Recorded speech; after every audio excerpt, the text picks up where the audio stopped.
மதுமிதா அவங்க ரொம்ப சிறப்பாக உரையாற்றினாங்க. தேவையில்லாதவற்றை நீக்கினால் தேவையானது கிடைக்கும்.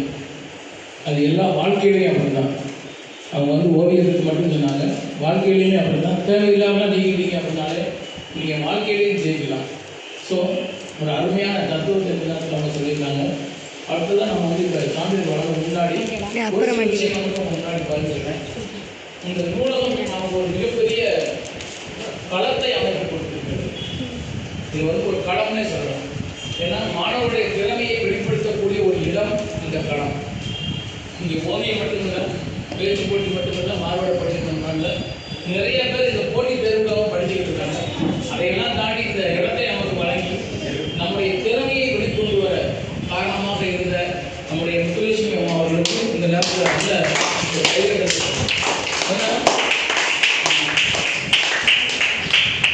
ஒரு தனி ஆளாக இருந்துட்டு அன்னைக்கு பார்த்தீங்கன்னா ஒரு கிட்டத்தட்ட 100 பிள்ளைங்க பள்ளிக்கூடத்தில் 40 பிள்ளைகளை சமாளிக்கிறதுக்கே நாங்கள் அவ்வளோ கஷ்டப்படுவோம்.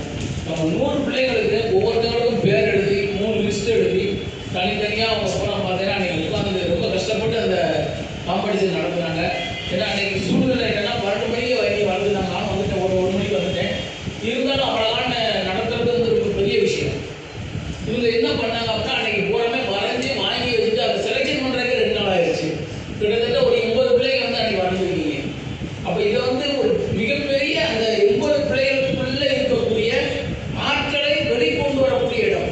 விவேகானந்தர் சொல்வார் இல்லையா, கல்வி என்ன அப்படின்னு பார்க்கும்போது மனிதனுக்குள் ஏற்கனவே புதைந்திருக்கக்கூடிய ஆற்றல்களை வெளிக்கொண்டு வருவதுதான் உண்மையான கல்வி. நீங்கள் உங்கள்கிட்ட என்ன ஆற்றல் இருக்குங்கிறத வெளிக்கொண்டு வரணும்.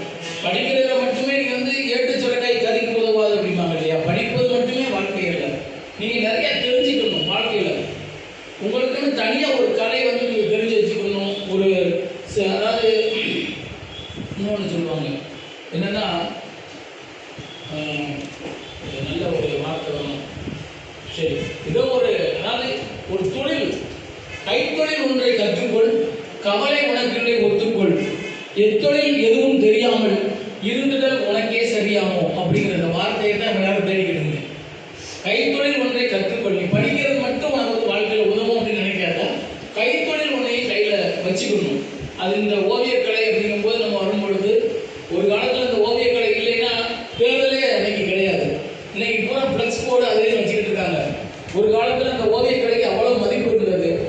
எல்லா கம்பெனி விளம்பரங்களும் மேலே எழுதும் போது அந்த ஓவியக்கலை ரொம்ப திறமையான ஓவியக்கலையாக இருந்தது.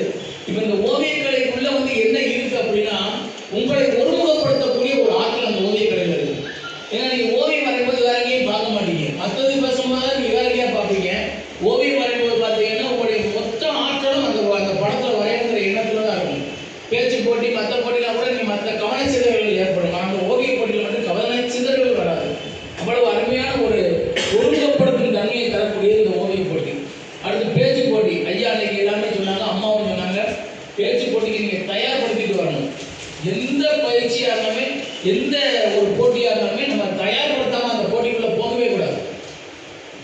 அண்ணன் போய் பார்த்துக்கலாம். இப்போ அம்மா சொன்னாங்களே 2 பேர் மட்டும் நான் இதுவரைக்கும் ஓவியமே வரைஞ்சே இல்லை, இன்னைக்கு தான் வரைஞ்சேன் அப்படின்னாங்க. அது ரைட்டு, உன்னுடைய அசாத்திய திறமையை காட்டுகிறது, அதில் ஒன்றும் சந்தேகமே இல்லை. ஆனாலும் பயிற்சி இல்லாமல் எந்த செயலும் செய்யக்கூடாது. நீங்கள் கண்டிப்பாக பயிற்சி எடுத்து செஞ்சீங்கன்னா ஒவ்வொருவரும் டஃப் காம்படிஷன் கொடுக்கலாம். அதாவது ஒவ்வொருத்தருக்கும் நம்ம போட்டியை இன்னும் கடுமையாக்கலாம். அடுத்ததாக பார்த்தீங்க அப்படின்னா நம்ம மார்பேட போட்டி. உண்மையில அந்த சிறுவர்கள்லாம் பாராட்டணும். சொக்கனாமுத்தூர்லேருந்து வேஷம் போட்டே கூட்டு வந்திருக்காங்க.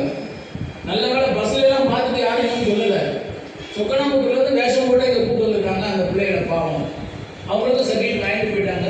இருந்தாலும் நம்ம இன்னும் அதிகமாக அந்த பிள்ளைகளை பாராட்டுற அந்த இடம் நமக்கு பெருமை அடையக்கூடிய ஒரு இடமாக இந்த இருக்கு. அடுத்தது அம்மா இந்த சர்டிஃபிகேட் சொன்னாங்க.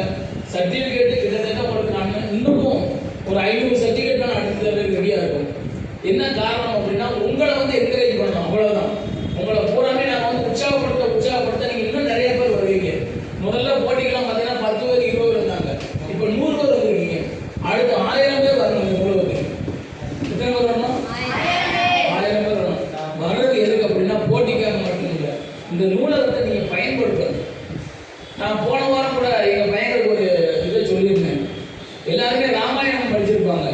எங்கள் கிளாஸில் 9th ராவணன்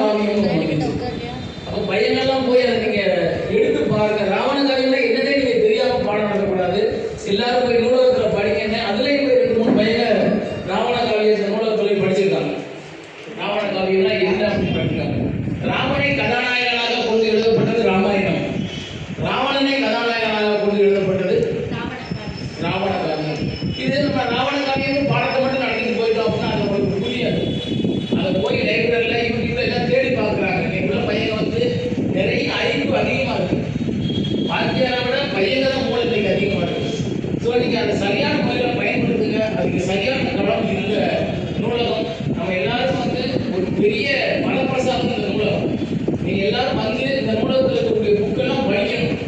மேடம் ஒரு நல்ல ஒரு ஐடியா சொல்லி போயிட்டாங்க. வாரம் இந்த நூலகத்துக்கு வர வந்து ஆளுக்கு 5 மார்க் கொடுத்துடலாம் அப்படின்னு இல்லையா? இந்த என் கிளாஸ் குறைஞ்சது 4 கிளாஸ் எடுத்துக்கிட்டு இருக்கேன். 4 கிளாஸுக்கு ஒவ்வொருத்தரும் 60 பேர் இருக்காங்க அப்படின்னா 240 பேர் இருக்காங்க. 240 பேருக்கு நம்ம 5 மார்க் வாரம் கொடுத்தோம் அப்படின்னா பரீட்சைக்கு அந்த மார்க் வந்து சரியா இருக்கும். இது மார்க் தான் படிக்கணும் அப்படிங்கிறது என்ன கிடையாது. இருந்தாலும் நீங்க கண்டிப்பா இந்த வரணுங்கிறதுக்காண்டி நான் நிச்சயமா அந்த பைபிள் கொடுக்குற வேலையை இந்த வாரத்தில் ஆரம்பிக்கிறேன்.